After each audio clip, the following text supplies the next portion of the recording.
My name is Thea Bennett. I'm 33 years old, and 3 days before Christmas, I came home from a 12-hour shift at the hospital to find my key didn't work in my own front door.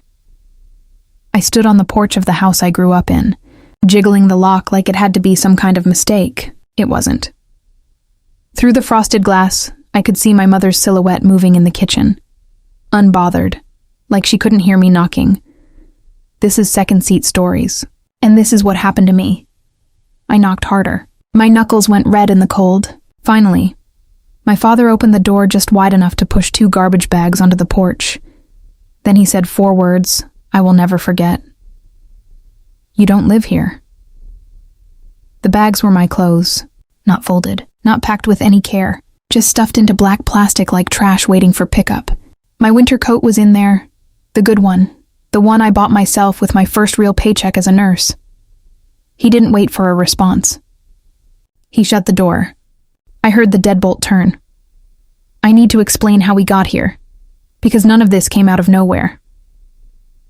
My parents, Richard and Colleen, had spent the last 2 years slowly pulling away from me. Ever since I refused to hand over the inheritance my grandmother left me when I turned 30, $60,000, tucked into an account she set up before she passed. My father wanted it for what he called family investments. I wanted it to stay exactly where it was, untouched. Because the way he asked for it didn't feel like a request. It felt like an entitlement. When I said no, the temperature in that house changed. Dinners got shorter. Phone calls stopped getting returned, and now, 3 days before Christmas, 17 degrees outside, I was standing on the porch holding 2 garbage bags of my own belongings while my parents treated me like a stranger. I called my brother, Grant. No answer. I called my best friend from nursing school. She was already 30,000 feet in the air, flying to her in-laws, and could only send me a string of panicked texts.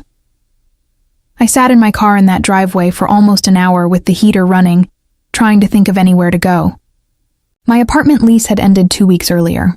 I'd been staying at my parents' place temporarily while I looked for somewhere new, which now felt like the cruelest kind of irony. Every hotel downtown was either booked for the holidays or priced at a number that made my stomach turn, especially after a car repair had already wrecked my savings that month. By 9 that night, with the snow coming down harder, I found myself parked outside a building with a hand-painted sign that read Grace Street Shelter. I'd driven past it 100 times in my life, never once imagined I'd walk through its doors. But I did. A volunteer named Warwick signed me in without a single judgmental question. Just handed me a cot number and a blanket and said, "Christmas is 2 days out. We'll get you settled before then."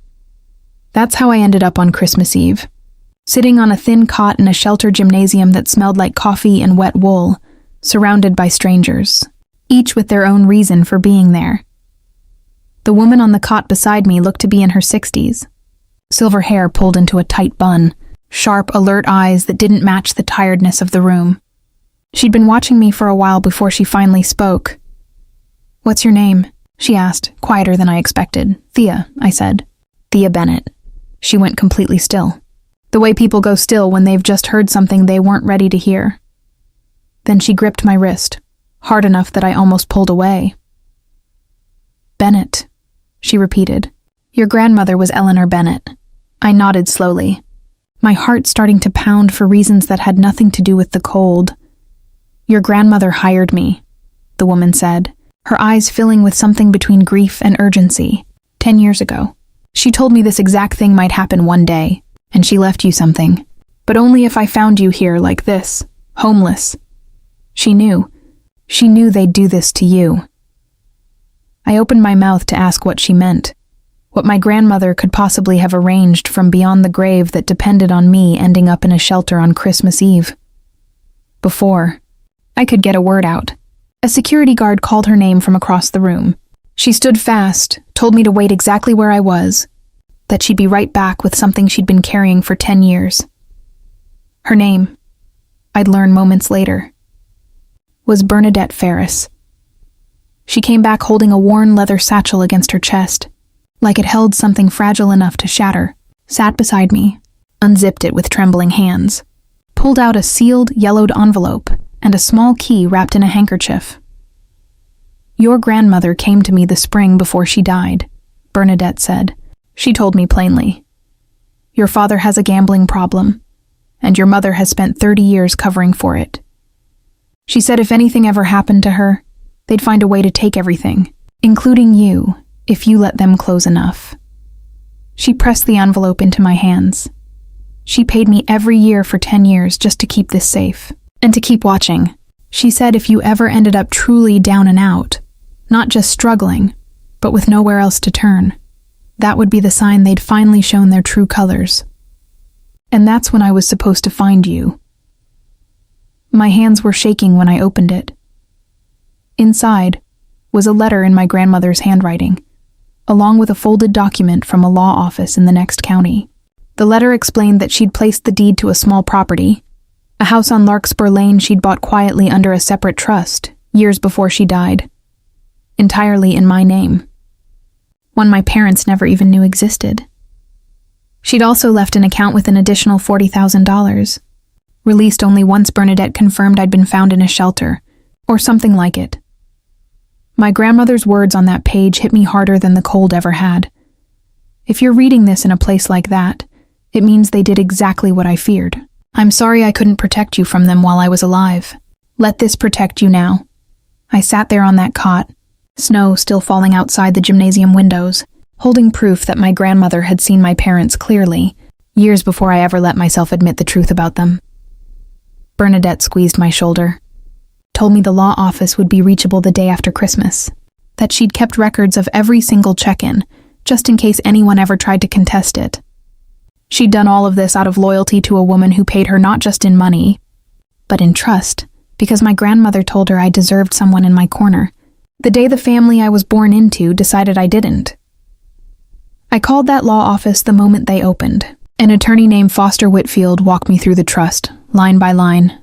The house on Larkspur Lane was small, a 2-bedroom bungalow with an overgrown garden, but it was mine, free and clear, no mortgage, no ties to my parents whatsoever. The $40,000 was released to me within the week, once Bernadette's decade of documented visits was verified. I moved in the first week of January. The pipes groaned. The paint was peeling in the hallway. The garden was a tangle of dead branches, but it was quiet. And it was mine, and nobody could tell me I didn't live there. I changed the locks before I unpacked a single box. My parents found out about the inheritance 3 weeks later, when my father showed up uninvited, having tracked down the address through a cousin. He stood on my new porch, in my driveway, on my property, and demanded to know why my grandmother had gone behind the family's back. I told him, calmly, that she hadn't gone behind anyone's back. She'd simply protected the one person in the family who never asked her for anything. He didn't have a response to that. I asked him to leave. And for the first time in my life, he actually did. I still think about that Christmas Eve on the cot, about Bernadette's hand gripping my wrist, about how close I came to giving up hope entirely.